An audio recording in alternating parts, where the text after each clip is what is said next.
So ayun na nga mga guys, binayaran ako ng boss, thank you boss. Ingat sir.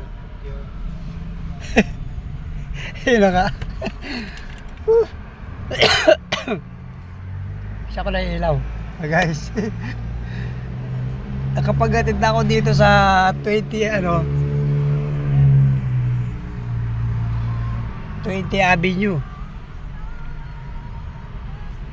Igilid ko lang sa gitna kasi natatawa kasi ako eh.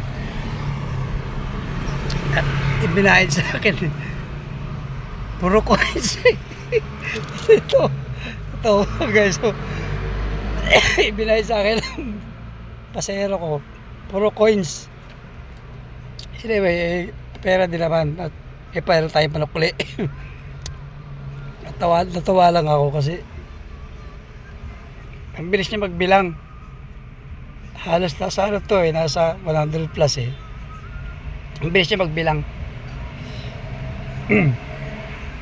Tinapap ko siya sa 20 Avenue. Ito lang the way. Pumasok lang kami ng konting village. Tapos binayaran ako ng coins.